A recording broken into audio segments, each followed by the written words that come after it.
About 50 years ago, an astronaut returning from the moon experienced things that he couldn't find a scientific explanation for. So, with some colleagues, he launched a new science focused on the mind and how it works in the body and across space and time. It's the field of Noetics, where the tools of modern science are used to help us understand how what we think and feel affects us and the world around us. Now, this is Dr. Ruth Miller's Noetic Moments from the studios of KXCR Community Radio in Florence, Oregon.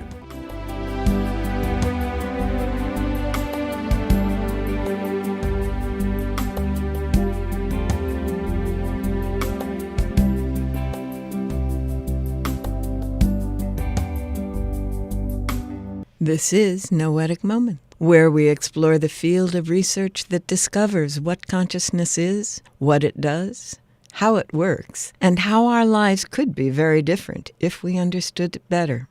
I'm Ruth Miller, a longtime student of consciousness, cybernetics, and anthropology, and through this series of programs, I'm introducing some of the people whose work has defined this field of research, and I'm explaining some of their ideas and experiments.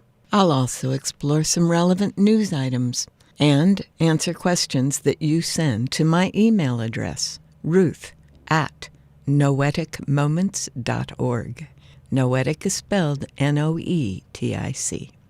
Well, since we began this program, we focused on the various models people have developed to explain our experience and the experience they've developed to support those models. From the earliest scientific explorations, we learned that most of what goes on in the mind is not in our conscious awareness at all, but goes on in unconscious processes.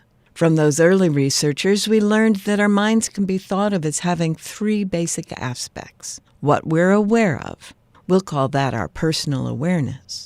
What we aren't aware of, that's keeping our bodies going and also includes our fears and our beliefs about potential threats and dangers.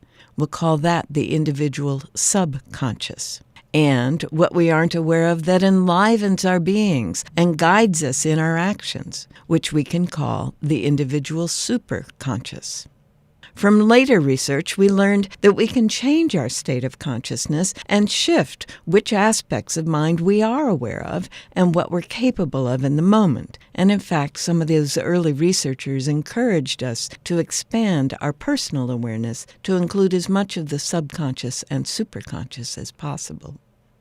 And then we learned that while it's possible to say where in the brain various processes are active, no one has yet been able to demonstrate where memories are formed and stored or what the pathway is by which ideas and thoughts happen. We also saw that responses in our body to both our individual mental activity and to what's going on around us happen far faster than nerve impulses or chemicals can travel through the body. So it's becoming clear that who and what we are, our consciousness, and our decisions and choices aren't all originating in the brain. As a result, many scientists have come to accept that what we call mind is not the product of the electrochemical activity of the brain, but is, in fact, the activity of a kind of field that surrounds and permeates the whole body. Some researchers and the native wise people who have been studying this for thousands of years and we call shamans have suggested this field looks like a glowing egg shape extending from below our knees to a few inches above our heads. This field appears to be at least partly electromagnetic because it's possible to measure electromagnetic activity for several inches and even several feet around the body.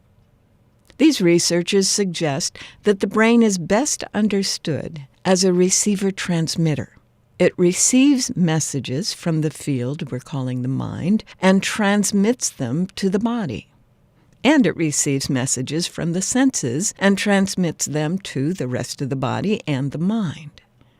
We also learned that the brain modifies whatever it receives, from both the senses and from the mind, to fit past patterns of experience that are stored as hardwired connections among the neurons, according to Begg's principle that, quote, neurons that fire together, wire together, end quote, which means that we see and hear and feel what we expect, or believe we will, experience.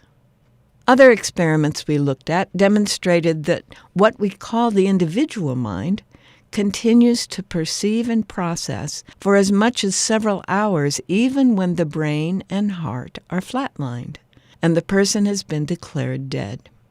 And this may explain why most reports from those who've been through such experiences do not fit the patterns of expectation stored in their brains in the neuronal connections. Mind, then, is a field, a pattern of energy that exists during and after the body is functioning, as the superconscious. It permeates and develops with the body and brain, as the subconscious, and is constantly being told by the sensory parts of the brain what the world out there is like in our personal awareness. Now, every field is a unique pattern of vibration. It's different from every other field, and some experiments have demonstrated that some people and some animals have minds that vibrate along the same patterns. That is, they resonate with each other. These may be people who have been close for long periods of time. They may be people who've never met each other, but somehow their mind fields are vibrating on similar patterns.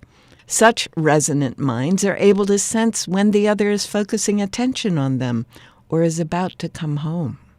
Their bodies have been measured to change in subtle and not so subtle ways when someone they're connected with turns attention their way, even though they can't see or hear them doing so. Seeing this, we've begun to understand how bodies and environments shift and change as people change their thought processes, what they're focusing on in the personal awareness part of their consciousness.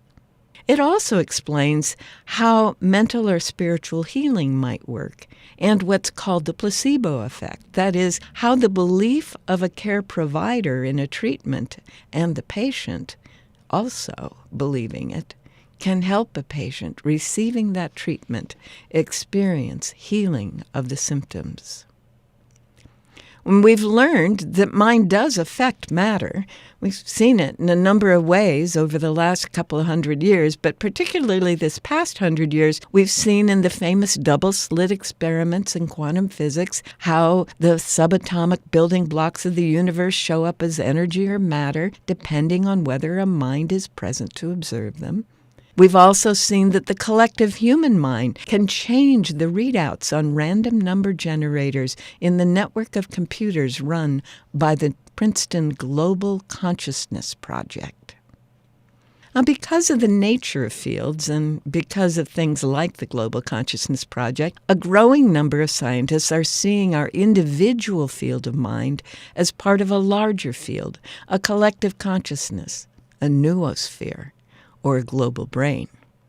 And more scientists are equating that larger field with the quantum or zero-point field out of which all the matter and energy arises in this orderly system we call the universe. This is a field that one scientist, Irvin Laszlo, calls the Akashic field, using a Sanskrit term that means the essence of everything that exists in the material world. Now, some scientists are going beyond observation and beginning to use the equations that describe our basic laws of physics and computer learning algorithms to describe the role of consciousness in the formation of our material world, reinforcing the idea that thoughts are a creative force. Based on all of that, we began to explore some of the more popular ideas of how the mind works, including the way the world around us reflects what we've been focusing on in what's often called the law of attraction.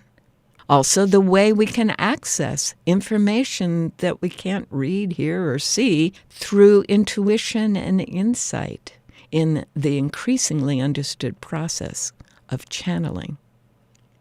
Also, dreams and the dreaming process as it affects the body and relates to our mind and the greater consciousness. And last week, we looked at the way music affects the brain and the body and influences how individual mind connects with other mind fields.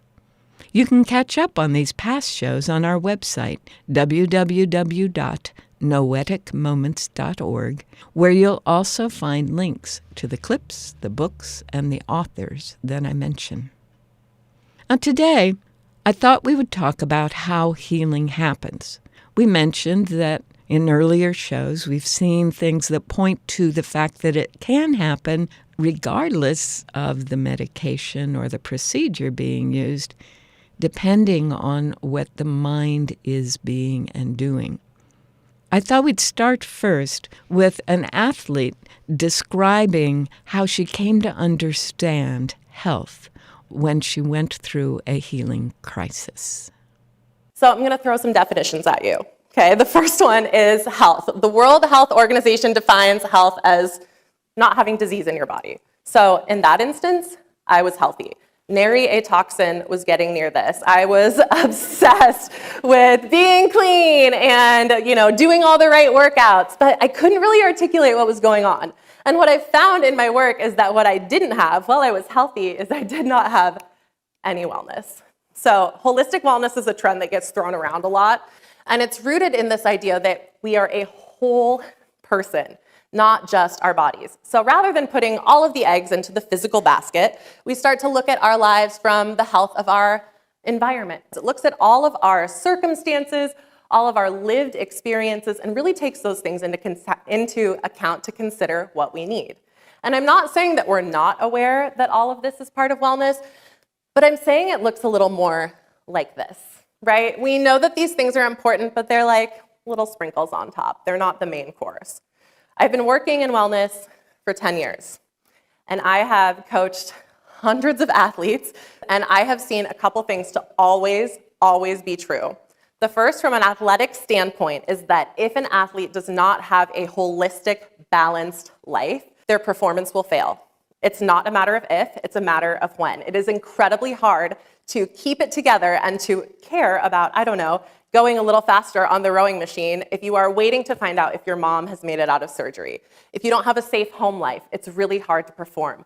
Michael Phelps and Simone Biles are two great examples of this, right? They are incredible athletes at their physical peak, but at some point that didn't matter, right? Their personal experiences and the other parts of their wellness made it so that they couldn't perform. So the first step in being healthy is understanding that wellness is so much more than freedom from disease.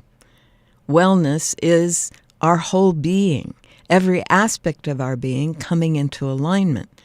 Our bodies are our primary indicator of whether we are living a healthy life or not. They're like the red flag or the flashing light that tells us, hey, wait a minute, everything's not in balance, it's not as it should be. So we can pay attention to our bodies to begin to learn how to be healthy. And there are a couple of wonderful tricks, and I want to share another video, another thing from Joe Dispenza, mainly because he is right at the leading edge of how this all works. So here is Dr. Joe Dispenza explaining how one process can help to turn around an unhealthy life and make it healthy again. We did an experiment in February of this year in our advanced workshop. I randomly selected 120 people, and I wanted to measure their cortisol levels, which is the stress hormone level, and I wanted to measure another chemical called IgA, immunoglobulin A, or salivary immunoglobulin A, the primary defense against bacteria and viruses in your body, better than any flu shot. And what happens is that when your stress hormones go up, your immune system goes down. Because as you begin to mobilize all this energy for some threat in your external environment, real or imagined, you rob the energy in your internal environment for growth and repair. So if you keep turning on the fight or flight response, you keep turning on the sympathetic nervous system, and you're mobilizing all this energy, you're drawing from this invisible field of vital energy around your body, and you're turning it into chemistry. And if you keep doing that, the field around your body shrinks. And now you are more matter and less energy, more particle and less wave. And now in your life, you are matter trying to change matter. And it's going to take time to get what you want. But as you keep diminishing your vitality, and you keep robbing from this field, the immune system begins to shut down because all the troops are fighting some war abroad and there's no homeland security. And IgA levels go down. So we randomly selected 120 people, and we measured their cortisol levels, and we measured their IgA levels. Now, when you're under stress, the emotions that you feel under stress is anger, hostility, frustration, impatience, fear, anxiety, worry, guilt, shame, envy, jealousy, competition. Those are all created by the hormones of stress. And psychology says those are normal human states of consciousness. Those are altered states of consciousness. Because living in stress is living in survival. And stress is when your brain and body are knocked out of balance. Stress is when your brain and body are knocked out of homeostasis. Are you with me? So, I reasoned, well, what if the reverse was actually true? What if people were taught how to open their heart? And when you're frustrated and when you're impatient and you're angry, your heart beats out of rhythm. And we've measured that over and over again. The heart gets highly incoherent, and the heart has its own little brain. But when you feel gratitude and thankfulness and care and inspiration, all of a sudden, if you do it properly, your heart will start to get very orderly, very coherent, very synchronized. And so I wanted our students to sustain an elevated emotion for at least 10 minutes, 2 to 3 times a day. That's it. But what happens when you experience an elevated emotion, and we know this because we've measured it also, if you can begin to sustain an elevated emotion, this is the creative center right here. It's like dropping a pebble in water. And if you were able to sustain that emotional state, you were dropping pebble after pebble after pebble in a perfect rhythm. And what happens is the field around the body tends to grow. Now you are more energy and less matter, more wave and less particle. And now you begin to feel connected to something greater. And if you can feel more deeply, more richly, and more completely, you're dropping a big stone and it's creating a bigger wave. And that energy is a frequency. And all frequency carries information, just like a radio wave. And your thought is the intention on that wave. And so, I had them sustain these elevated states for 10 minutes a day, twice a day, or 3 times a day for 4 days. At the end of 4 days, their cortisol levels dropped 3 standard deviations, clinically significant. But their IgA levels went from about 53.5 to 87. That is scientific history right there. They epigenetically signaled new genes in new ways, and their immune system got much, much stronger. And there were a few people whose values were over 100. 10 minutes of gratitude a day could heal you. It's better than any flu shot. All right, 10 minutes of gratitude and appreciation.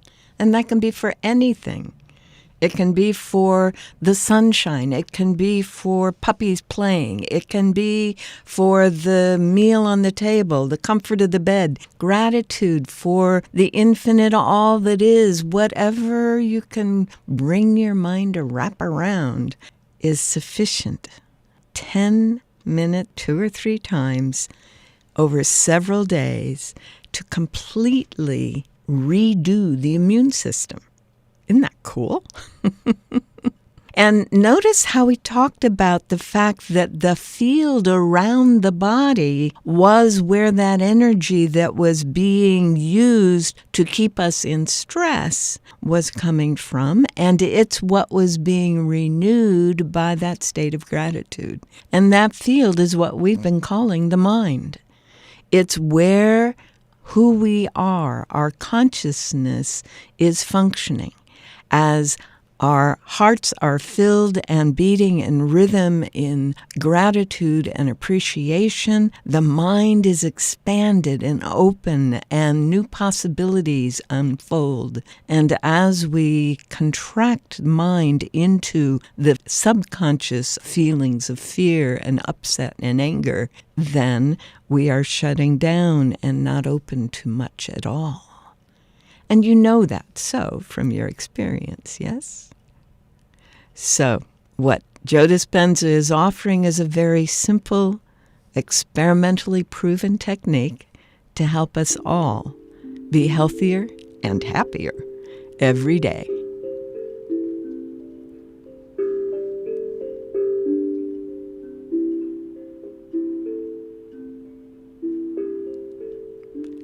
Well, if you just tuned in, you are listening to Noetic Moments, the show that explores what consciousness is, what it does, and how our lives could be better if we understood it more fully.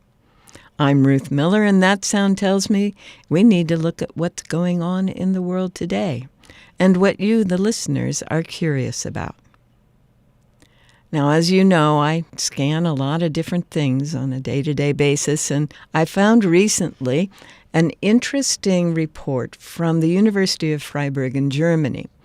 They're testing a part of the brain that people really didn't know much about. They know so little about it that they call it the zone of uncertainty, zona incerta, the uncertain zone between the layers of the cortex.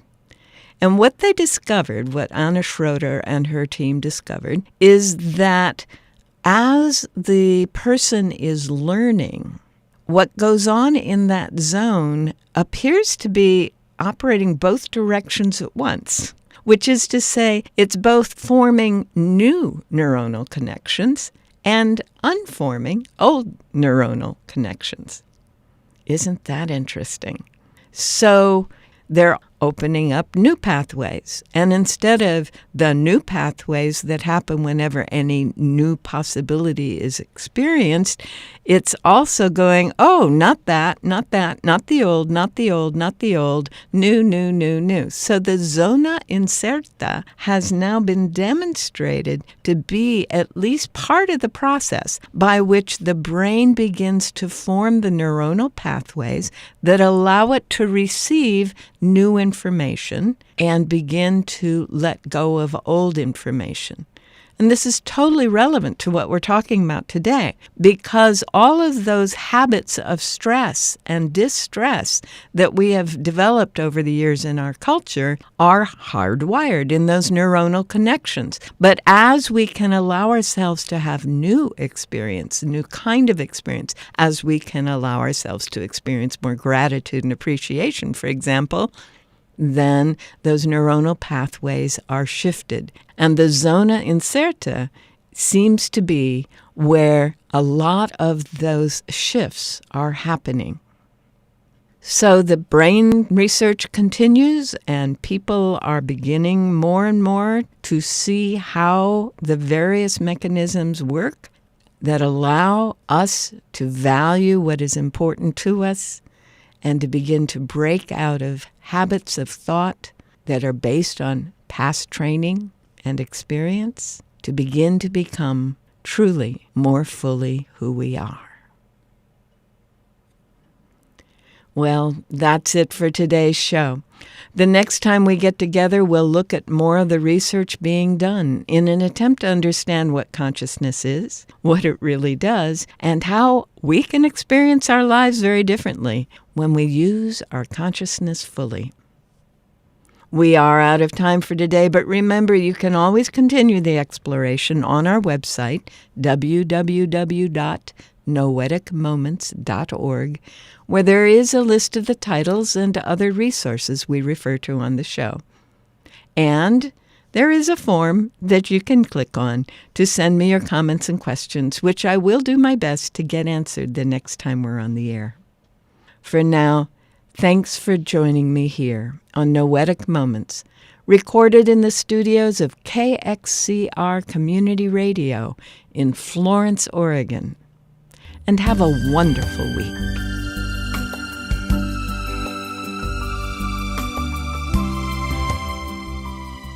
You've been listening to Dr. Ruth Miller's Noetic Moments. This program is produced in the studios of KXCR Community Radio in beautiful Florence, Oregon, supported by you, our listeners. Our theme music is Tumbling Planets, composed and performed by Jeff Lovejoy.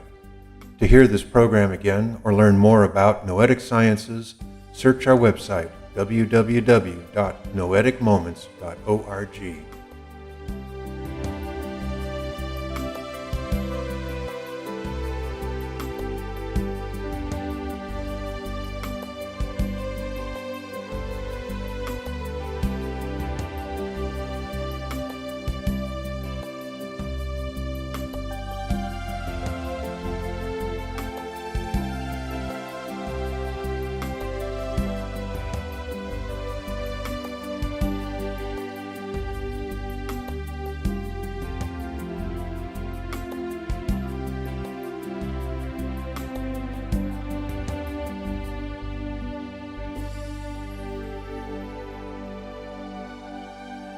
Hi, this is Ruth Miller again, and this show was the beginning of several that are going to be focusing on how healing happens in the human body, well, and maybe even in the larger world.